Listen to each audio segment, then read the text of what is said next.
Hi, welcome to jewel smart. அழகாக jewels எல்லாம் வாங்கிட்டோம். அது வியர் பண்ணும்போது சாரியும் நீட்டாக போடணும் இல்லைங்களா? அதுக்காக தான் இன்னைக்கு ப்ரீ ப்ளீட்டிங் வீடியோ பார்க்க போகிறோம். ரொம்ப ப்ரொஃபஷ்னல் மெத்தட்லாம் இல்லைங்க, நான் வீட்டில் ஃபாலோ பண்ணுற ஒரு சிம்பிள் மெத்தடில் தான் நம்ம பார்க்க போகிறோம்.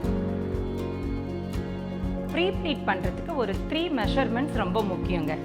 ஃபர்ஸ்ட் ஒன், நம்ம சாரியை எங்கே டக் பண்ணுவோமோ அங்கே வச்சுட்டு டர்ன் பண்ணி எடுத்துகிட்டு வந்து நம்ம பெல்லி பட்டன்ல இருந்து ஒரு 3 இன்ச்சஸ்ல ஒரு பின் பண்ணிக்கணும். நெக்ஸ்ட் பின்னு நம்ம ஷோல்டர் பின் தான் பார்க்க போகிறோம். ஒரு ரஃப்பாக நமக்கு எந்த அளவுக்கு முந்தி வேணுமோ அந்த அளவுக்கு நம்ம எடுத்துக்கலாம். அந்த இடத்துல ஒரு ஷோல்டர் பின் பண்ணிக்கலாம். ஓகேங்களா? தேர்ட் பின், ஷோல்டர் பின்ல இருந்து டர்ன் பண்ணி நம்ம இந்த லென்த்துக்கு ஒரு பின் பண்ணிக்கணும். இந்த அளவுக்கு நம்ம ஸ்பேஸ் கொடுக்கும்போது சைட் ப்ளீட்ஸ் எல்லாம் நம்ம நீட்டாக அரேஞ்ச் பண்ணிக்கிறதுக்கு வசதியாக இருக்கும். ஃபர்ஸ்ட் நம்ம ஷோல்டர் ப்ளீட்ஸ் தான் எடுக்க போகிறோம். இதில் நம்ம ஃபர்ஸ்ட் பார்க்க வேண்டியது, நமக்கு ஃபர்ஸ்ட் ப்ளீட்டு எந்த வித்தில் வேணும் நம்ம டிசைட் பண்ணிட்டு செகண்ட் ப்ளீட் எல்லாமே அதில் இருந்து ஹாஃப் வித்தில் எடுத்தால் போதும். நமக்கு எத்தனை ப்ளீட் வேணாலும் நம்ம எடுத்துக்கலாம். ஆனால் ஃபர்ஸ்ட் ப்ளீட் மட்டும் நமக்கு எந்த அளவு வித்தில் இருக்கணுமோ அந்த அளவு வச்சுட்டு இந்த மாதிரி நம்ம நீட்டாக எடுத்துட்டு டேபிள் மேலே வச்சு நீட்டாக அதை அலைன் பண்ணி ஒரு பின் பண்ணிடணும். செக்யூர் பண்ணிட்டோம்னா நம்ம நெக்ஸ்ட் எடுக்கும்போது நமக்கு மாறாமல் இருக்கும். இதில் இந்த மாதிரி எல்லாமே ஒன்றா பண்ணி ஒரு பின் பண்ணி செக்யூர் பண்ணிடலாம்.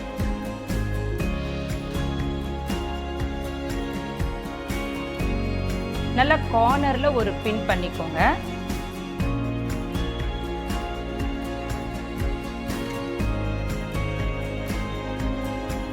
இந்த மாதிரி பின் பண்ணி நம்ம செக்யூர் பண்ணதுக்கு அப்புறம் இந்த டேபிளோட கார்னர்ல வச்சு இந்த ஃபர்ஸ்ட் ப்ளீட் இருக்கு இல்லைங்களா, அதை கொஞ்சம் மடக்கி விட்டுக்கணும். அப்பதான் கீழே இருக்க ப்ளீட் நம்ம எந்த அளவுக்கு எடுக்கிறோங்கிறது நமக்கு கிளியரா தெரியும். ஒரு கிளிப் போட்டுடலாம். நம்மளோட கை இருக்கு இல்லைங்களா, இந்த 4 விரலை வச்சு இந்த மாதிரி 2 பக்கமும் கரெக்டான அளவில் இப்படியே எடுத்துட்டு வந்தோம்னா நம்ம கடைசி வரைக்கும் நமக்கு ஒரே அளவில் உங்களுக்கு ப்ளீட்ஸ் எல்லாமே கிடைச்சிடும். கொஞ்சம் கொஞ்சமாக ஸ்டார்டிங்கில் பண்ணும்போது கொஞ்சம் கொஞ்சமாக எடுத்தீங்கன்னா உங்களுக்கு நீட்டாக கடைசி வரைக்குமே இந்த மாதிரி ப்ளீட்ஸ் ஒரே லென்த்தில் கிடைக்கும். ஷோல்டர் ப்ளீட் வரைக்குமே நம்ம இப்படி தான் எடுக்கணும். உங்களுக்கு மாறும் அப்படின்னு தோணுச்சுன்னா அங்கங்கே ஒரு பின் போட்டு செக்யூர் பண்ணிக்கலாம். ஓகேங்களா? இந்த மாதிரி நம்ம 2 பக்கமும் இந்த விரலை வச்சு எடுத்துக்கிட்டே இருந்தோம்னா நமக்கு ஒரே மாதிரி அலைன்மெண்ட்டில் கிடைச்சிடும். நீங்கள் ஃபஸ்ட் டைம் ட்ரை பண்ணுறதா இருந்தால் இந்த மாதிரி கொஞ்சம் கொஞ்சமாக எடுத்து கிளிப் எடுத்துட்டு அந்த இடத்துல பின் பண்ணி நம்மளோட ஷோல்டர் ப்ளீட்டுக்கு ஒரு பின் போட்டிருப்போம் இல்லைங்களா, அது வரைக்குமே நாம் இந்த மாதிரி தான் எடுத்துக்கணும். இப்போ நான் எடுக்கிறேன் ஃபுல்லாகவே. ஒரு 2 டைம் ட்ரை பண்ணிங்கன்னா உங்களுக்கு ஈஸியாக வந்துடும் இந்த மாதிரி எடுக்கிறதுக்கு. கொஞ்சம் கொஞ்சமாக எடுத்துக்கோங்க. ஃபுல் லாங் லென்த் உடனே எடுக்க முடியாது. கொஞ்சம் கொஞ்சமாக எடுத்தீங்கன்னா நீட்டாக உங்களுக்கு அதே மாதிரி அளவுக்கு வந்துடும். இப்போ நம்ம ஷோல்டர் ப்ளீட் பக்கத்தில் வந்துட்டோம். அந்த இடத்துக்கு வந்த உடனே இந்த ஃபர்ஸ்ட் ப்ளீட்டை நம்ம மடக்கி இருக்கோம் இல்லைங்களா, அதை ஓப்பன் பண்ணிடலாம். ஓப்பன் பண்ணிட்டு கரெக்டாக அந்த இடத்துல ஒரு பின் பண்ணணும். அந்த பின் பண்ணணும், எப்படி பண்ணணும் அப்படிங்கிறத நான் இப்போ உங்களுக்கு க்ளோஸ்அப்பில் காட்டுறேன்.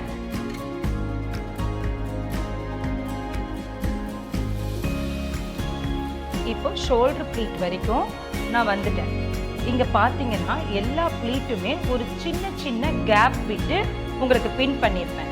இந்த மாதிரி எதுக்கு பின் பண்ணுறோன்னா, இந்த மாதிரி பின் பண்ணும்போது செஸ்ட் ப்ளீட் நம்ம ஸ்ப்ரெட் பண்ணும்போது அது அழகாக விசிறி மடிப்பு மாதிரி உங்களுக்கு வரும்.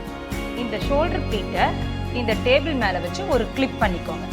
சென்டர் ப்ளீட்டை நம்ம எந்த அளவுக்கு ஸ்ப்ரெட் பண்ணணும்னா, நம்ம லெஃப்ட் ஹேண்ட் இருக்கு இல்லைங்களா, அதை இந்த ஷோல்டர் பின் கிட்ட வச்சு இப்படி கிராஸ் பண்ணிக்கோங்க. இந்த லென்த்துக்கு உங்களோட ஷோல்டர் ப்ளீட் கண்டிப்பாக ஸ்ப்ரெட் ஆகிருக்கணும். இல்லை, இதை விட கொஞ்சம் அதிகமாக கூட இருக்கலாம், ஆனால் கண்டிப்பாக கம்மியாக இருக்கக்கூடாது. எல்லா ப்ளீட்டையும் ஈவன் கேப்பில் கரெக்டாக வச்சு நீங்கள் எத்தனை ப்ளீட் எடுத்திருக்கீங்களோ அத்தனை ப்ளீட்டையும் ஈவன் கேப்பில் வச்சு இந்த மாதிரி ஸ்ப்ரெட் பண்ணிக்கோங்க. இப்போது இந்த இடத்துல சுருக்கம் வந்ததுன்னா இதை எடுத்துட்டு கரெக்டாக இந்த மாதிரி சரி பண்ணி மெஷர்மெண்ட் வச்சு பார்த்துக்கலாம். எனக்கு கொஞ்சம் கம்மியாக இருக்குது, ஸோ இன்னும் கொஞ்சம் நம்ம ஸ்ப்ரெட் பண்ணிக்கணும். இந்த பக்கமும் கொஞ்சம் எடுத்துக்கலாம், இப்படியும் நம்ம எடுத்துக்கலாம். இப்போ பார்த்தீங்கன்னா எனக்கு அளவு அதை விட கொஞ்சம் அதிகமாகவே இருக்குது. இந்த அளவுக்கு ஸ்ப்ரெட் பண்ணாதான் நம்ம வியர் பண்ணும்போது சைடெல்லாம் நமக்கு ரொம்ப நீட்டாக கிடைக்கும். இந்த மாதிரி பண்ணிட்டு நம்ம அயன் பாக்ஸில் ஒரு ஜென்டில் அயன் கொடுத்துக்கலாம். லைட்டாக கொடுத்தா போதும், ரொம்ப அதிகமாக நம்ம அயன் பண்ண வேண்டியதில்லை. அப்புறம் மடிப்பாக வந்துடும் நம்ம சாரியில். இந்த அளவுக்கு கொடுத்ததுக்கப்புறம் இந்த பின்னை ரிமூவ் பண்ணிவிட்டு இதை அப்படியே டேபிளுக்கு கீழே போட்டுருங்க. இதுக்கப்புறம் கொடுக்கறது அதை விட இன்னும் கொஞ்சம் அதிகமாக கொடுக்கணும். அப்படியே இன்னும் கொஞ்சம் நீங்களே ஒரு ஜென்டிலாக கொஞ்சம் இன்க்ரீஸ் பண்ணிக்கோங்க. அதை விட இன்னும் கொஞ்சம் அகலமாக பாருங்க. நம்ம ஃபர்ஸ்ட் இந்த அளவு வச்சோம், நான் இப்போ இந்த அளவு வச்சிருக்கேன். இந்த அளவு பண்ணிட்டு இதையும் ஒரு ஜென்டில் ப்ரெஸ், ரொம்ப அதிகமாக ப்ரெஸ் பண்ணக்கூடாது. நம்ம வியர் பண்ணும்போது கொஞ்சம் மாறுச்சுன்னா அப்புறம் நமக்கு மடிப்பாக தெரியும். லைட்டாக மட்டும் நீங்கள் அயன் பண்ணிக்கோங்க. இப்போ செஸ்ட் ப்ளீட் ஃபுல்லாகவே நம்ம ஸ்ப்ரெட் பண்ணியாச்சு. நெக்ஸ்ட்டு நம்ம சென்ட்ரல் ப்ளீட் எப்படி எடுக்கிறதுன்னு பார்க்கலாம். ஃபஸ்ட்டு நம்ம ஒரு பின் பண்ணோம் இல்லைங்களா, இந்த பின்னுக்கும் தேர்ட் பின் இருக்குது பார்த்தீங்களா, இந்த பின்னுக்கும் கேப்பில் இருக்க இந்த கிளாத்தில் மட்டும்தான் நம்ம சென்ட்ரல் ப்ளீட் எடுக்க போகிறோம். ஃபஸ்ட்டு பின்னில் இருந்து ப்ளீட் எடுக்க ஆரம்பிக்கலாம். ஃபஸ்ட்டு ப்ளீட் வந்து உங்களுக்கு நல்லா கொஞ்சம் லென்த்தாக கொடுத்துக்கோங்க. அதுக்கப்புறம் வர ப்ளீட் எல்லாமே கொஞ்சம் சின்னதாக நம்ம கொடுத்துக்கலாம். உங்களோட விருப்பம் தான், எத்தனை ப்ளீட் வேணாலும் நீங்கள் எடுத்துக்கலாம். எவ்வளோ சின்னதாக உங்களால் எப்படி எடுக்க முடியுமோ அப்படி எடுத்துக்கலாம். ஃபஸ்ட்டு ப்ளீட் மட்டும் கொஞ்சம் பெருசாக எடுத்துக்கணும். இதில் நம்ம முக்கியமாக கவனிக்கிறது என்னன்னா, இந்த பின் இருக்கு இல்லைங்களா, நம்ம இந்த ஃபஸ்ட்டு பின்னும் இந்த தேர்ட் பின்னும் கண்டிப்பாக இதை கீழே எடுத்து போட்டுக்கோங்க. அப்போ தான் ஈஸியாக பண்ண முடியும். இந்த ஃபஸ்ட்டு பின்னும் இந்த தேர்ட் பின்னும் ஒரே பக்கத்தில் தான் இருக்கணும் நம்ம ஃபினிஷ் பண்ணும்போது. ஓகேங்களா?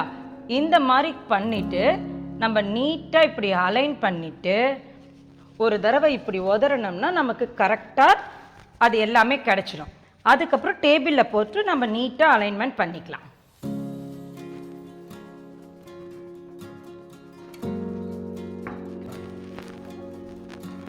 நல்லா நம்ம இந்த மாதிரி எடுத்துட்டு டேபிள் மேலே இப்படி போட்டுக்கோங்க உங்கள் சாரியை.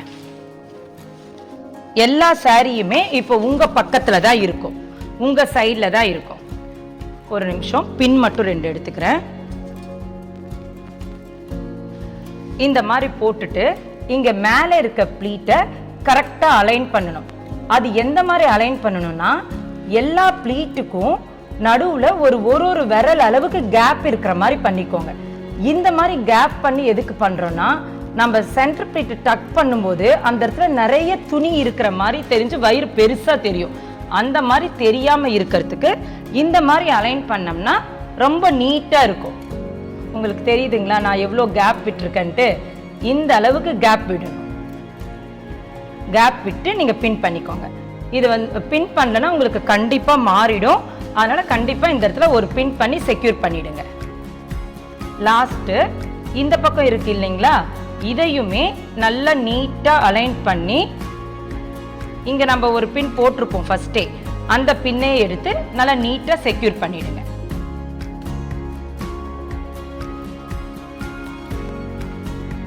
சாரி எல்லாம் எல்லா பக்கம் மடக்கி இருக்கிறதெல்லாம் எடுத்து விட்டு நீங்கள் நீட்டாக பண்ணால் உங்களுக்கு கரெக்டாக அலைன்மெண்ட் வந்துடும்.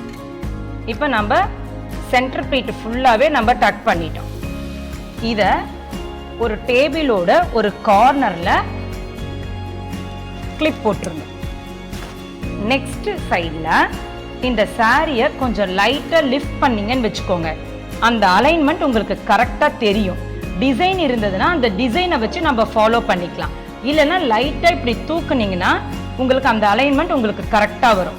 கீழே இருக்கிற சுருண்டு இருக்க எல்லா துணியவும் எடுத்துட்டு நல்லா இப்படி பண்ணிடணும்.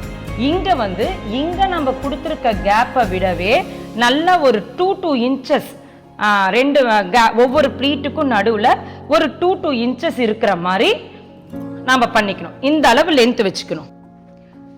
கீழே இருக்க ப்ளீட்ஸ் பாருங்க, நான் ஒரு 2 to 1.5 இன்ச்சஸ் கேப்பில் நான் கொடுத்துருக்கேன். நீங்கள் இன்னும் நல்லா ஸ்ப்ரெட் பண்ணணுன்னாலும் பண்ணிக்கலாம். இந்த மாதிரி ஸ்ப்ரெட் பண்ணி வச்சுட்டு ஒரு ஜென்டிலாக நம்ம அயன் கொடுத்துடணும். இந்த அயன் கொடுக்கும்போது இந்த பக்கம் ப்ளீட்டை வந்து நீங்கள் அயன் கொடுத்தீங்கன்னா ரொம்ப ஒட்டுன மாதிரி ஆகிடும். இங்கே நீங்கள் இந்த லாஸ்ட் இருக்கு இல்லைங்களா, இந்த இடத்துல நம்ம நல்லா அயன் கொடுத்துக்கணும். இதை வந்து நீங்கள் லைட்டாக ப்ரெஸ் பண்ணால் போதும், இந்த அலைன்மெண்ட் மாறாத மாதிரி. ஏன்னா அப்போ தான் உங்களுக்கு நேச்சுரலாக நம்ம கட்டின மாதிரி இருக்கும். ரொம்ப ப்ரெஸ் பண்ணிட்டோம் அப்படின்னு சொன்னால் நம்ம ரொம்ப ப்ளீட் பண்ணி கட்டியிருக்கிற மாதிரி தெரியும். ஆனால் இங்கே நம்ம சொருவோம் இல்லைங்களா, அந்த இடத்துல நல்லாவே ப்ரெஸ் கொடுத்துடலாம். இது வரைக்கும் உங்களுக்கு நல்லா ப்ரெஸ் கொடுத்துருங்க. அப்போதான் நம்ம சொருகும் போது நமக்கு நீட்டாக இருக்கும். இது வரைக்கும் நல்ல ப்ரெஸ் கொடுத்துடலாம். அதுக்கப்புறம் இந்த சைடில் மட்டும் நீங்கள் அயன் பண்ணால் போதும். இந்த மாதிரி அயன் பண்ணிட்டு உங்களுக்கு இது கலைஞ்சிடும் அப்படின்னு சொன்னால் இந்த இடத்துல ஒரு பின் பண்ணி நீங்கள் செக்யூர் பண்ணிக்கலாம். இல்லைன்னா நீங்கள் தேவை கூட இல்லை, நம்ம உடனே நம்ம வேர் பண்ணிக்கிறதா இருந்தால் தேவையில்லை. நமக்கு வேணும் அப்படின்னாலும் நீங்கள் இங்கே கொடுத்து நம்ம பின் பண்ணிக்கலாம். இப்போ நம்ம ப்ளீட்டிங் எல்லாமே நம்ம எடுத்து முடிச்சாச்சு. இன்னும் நம்ம ஃபோல்டிங் தான் பார்க்க போகிறோம். இப்போ ஃபோல்ட் பண்ண போகிறோம். இந்த ஃபோல்ட் பண்ணுறதுக்கு நம்ம ஃபஸ்ட்டு என்ன பண்ணணும்னா, இந்த சைடில் எல்லா சாரியுமே நம்ம சைடில் தான் இருக்குது. நம்ம உள்ளே டக் பண்ணுவோம் இல்லைங்களா, பார்த்துக்கோங்க. இந்த சாரியை நமக்கு ஆப்போசிட்டில் நம்ம போட்டுருணும். ஓகேங்களா? நெக்ஸ்ட்டு இந்த கிளிப்பை ஓப்பன் பண்ணி இந்த சென்டர் ப்ளீட்டையும் அப்படியே இப்படி திருப்பி விட்டுணும். இப்போ திருப்பி விட்டுட்டு இந்த இடத்துல ஒரு கிளிப் பண்ணிடணும். நீங்கள் இந்த இடத்துல தான் நீங்கள் கவனமாக பார்க்கணும். இந்த இடத்துல நீங்கள் இந்த மாதிரி கிளிப் பண்ணும்போது உள்ள சாரி வந்து மடங்கிட்டு இருக்கும். அதையெல்லாம் நீட்டாக எடுத்து விட்டு நீங்கள் கிளிப் பண்ணணும். இப்போ பார்த்தீங்கன்னா ஃபோல்டும் உங்களுக்கு பேக் சைடில் வந்துடுச்சு. நான் ஃப்ளாட்டாக வச்சு இப்போ இங்கே பின் பண்ண போகிறேன். இங்கே ஒரு கிளிப் பண்ண போகிறேன். இந்த இடத்துல உங்களுக்கு சாரி எல்லாம் மடங்கி இருக்கும். அதை நீட்டாக அந்த சாரி எல்லாம் உங்களுக்கு எந்த அளவுக்கு வேணுமோ, நம்மளோட ப்ளீட் எந்த அளவுக்கு இருக்கோ அந்த அளவில் நம்ம வச்சுட்டு எல்லாம் நீட்டாக இந்த மாதிரி மடிப்பு வச்சிடணும். கொஞ்சம் மொடன் இருக்கிற சாரி, கொஞ்சம் ரஃப்பாக இருக்க சாரி அப்படின்னா உங்களுக்கு இந்த இடத்துலையும் கொஞ்சம் ஒரு ப்ரெஸ் கொடுத்துக்கிட்டிங்கன்னா இன்னுமே நீட்டாக இருக்கும் நம்ம வியர் பண்ணும்போது. இது வந்து கொஞ்சம் மொடன் இருக்கு இல்லைங்களா, இந்த இடத்துல நம்ம இந்த பேக் சைடில் நம்ம ஃப்ரண்ட்டில் கொடுத்தா தான் நல்லா இருக்காது. பேக் சைடில் இந்த மாதிரி ஒரு ஜென்டில் ப்ரெஸ் கொடுத்துடலாம். நமக்கு கட்டும்போது கொஞ்சம் தூக்காமல் செய்யாமல் நீட்டாக இருக்கும் இந்த மாதிரி கொடுத்துட்டோம்னா. ஓகேங்களா? இந்த ப்ரெஸ் கொடுத்ததுக்கப்புறம் பாருங்கள், ப்ளீட் எல்லாமே ஃபுல் சாரியுமே உங்களுக்கு இப்போ பேக் சைடில் தான் இருக்கு. இந்த இடத்துல ஒரு பின் கூட நீங்கள் பண்ணிக்கோங்க. இப்போ ஷோல்டர் ப்ளீட் இருக்கு இல்லைங்களா, இந்த ஷோல்டர் ப்ளீட்டை எடுத்து இந்த ஷோல்டர் பின் வரும், அதை உங்கள் ஷோல்டர் மேலே நீங்கள் போட்டுக்கோங்க. இப்போ டோட்டலாக எல்லாமே பேக் சைடு தான் உங்களுக்கு இருக்கு. ஃபஸ்ட்டு இந்த பக்கம் இருக்கு இல்லைங்களா, இந்த சாரியை மேலே எடுத்து இந்த பாக்ஸ் வரும் பார்த்தீங்களா, இந்த சென்டர் ப்ளீட் இருக்க இடத்துல ஒரு பாக்ஸ் மாதிரி நம்ம கிரியேட் பண்ணணும். உங்களுக்கு எந்த அளவு வேணுமோ அந்த அளவு நீங்கள் கிரியேட் பண்ணிக்கலாம். நான் இந்த அளவுக்கு தான் கிரியேட் பண்ணுறேன். நம்ம வீட்டில் உடனே வேர் பண்ணுறது ஒரு 2 நாள் 3 நாளில் வேர் பண்ணுறதா இருந்தால் நம்மளோட ஹேங்கர் எந்த அளவுக்கு இருக்கோ அந்த அளவுக்கு நம்ம பாக்ஸ் கிரியேட் பண்ணிக்கலாம். சென்டர் ப்ளீட்டுக்கு மேலே தான் கிரியேட் பண்ணணும். உங்களுக்கு நீட்டாக எந்த அளவுக்கு பாருங்கள், நான் இந்த அளவுக்கு வச்சுருக்கேன். மீதி இருக்க எல்லா சாரியவும் அதுக்குள்ளேயே நான் பாக்ஸ் கிரியேட் பண்ணிடுவேன். உங்களுக்கு எந்த அளவுக்கு வேணுமோ நீங்கள் கிரியேட் பண்ணிக்கலாம். இந்த மாதிரி ஒன்று மேலே ஒன்று நீங்கள் கிரியேட் பண்ணிடணும். ஓகேங்களா? இந்த பக்கம் இருக்க சாரியை ஃபுல்லாக நம்ம கிரியேட் பண்ணியாச்சு. இப்போ நம்ம ஷோல்டரில் இருக்கு இல்லைங்களா, இந்த பக்கம் இருக்க சாரியை கரெக்டாக இந்த பாக்ஸ்லேயே வர மாதிரி நீட்டாக இந்த மாதிரி மடக்கி விடணும். ஒரு தடவை மடக்கி விட்டதுக்கப்புறம் நம்மளோட ஷோல்டர் பின் இருக்கு இல்லைங்களா, இந்த பின்னை கொண்டு வந்து நம்ம சென்டர் ப்ளீட்டு கிட்ட ஒரு கிளிப் பண்ணியிருக்கோம் இல்லைங்களா, அந்த இடத்துல வச்சிடணும். அந்த இடத்துல சென்டர்ல வச்சு ரெண்டையும் சேர்த்து ஒரு கிளிப் பண்ணிடணும். சென்டர் ப்ளீட்டையும் உங்களுக்கு இந்த ஷோல்டர் ப்ளீட்டையும் நம்ம வச்சு இங்கே ஒரு கிளிப் பண்ணிட்டோம். அதுக்கப்புறம் இங்கே இருக்கு இல்லைங்களா, நம்ம செஸ்ட் ப்ளீட்டெல்லாம் ஸ்ப்ரெட் பண்ணோம் இல்லைங்களா, அது எந்த அளவுக்கு நம்ம ஸ்ப்ரெட் பண்ணமோ அதை இப்படி ஜென்டிலாக இதுக்குள்ளே வர மாதிரி நம்ம வைக்கணும். அந்த பாக்ஸுக்குள்ளேயே வர மாதிரி, அந்த இது எதுவுமே மடங்காத மாதிரி பாருங்கள். ரொம்ப ஜென்டிலாக தான் பண்ணுறேன்.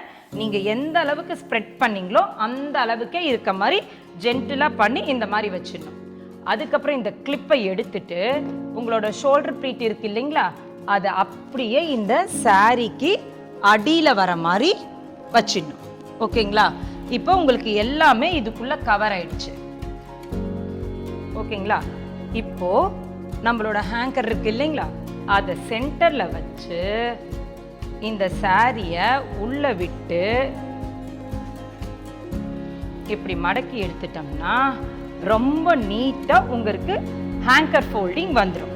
இது நம்ம ஒரு வாரத்துக்கு முன்னாடியே செஞ்சு வச்சுட்டு கூட நம்ம எப்போ வேணும்னாலும் எடுத்து வச்சுக்கலாம். இது ரொம்ப காம்பேக்டா இருக்கும். நமக்கு பிடிச்சிருந்ததுங்களா? ப்ளீட்டிங் பண்ணதெல்லாம் பிடிச்சிருந்ததா? கண்டிப்பா ஒரு தடவை ட்ரை பண்ணி பாருங்க. ட்ரை பண்ணிட்டு எப்படி இருக்குன்னு கண்டிப்பா கமெண்ட்ல சொல்லுங்க. உங்களுக்கு பிடிச்சிருந்தா ஒரு லைக் பண்ணிட்டு ஷேர் பண்ணுங்க.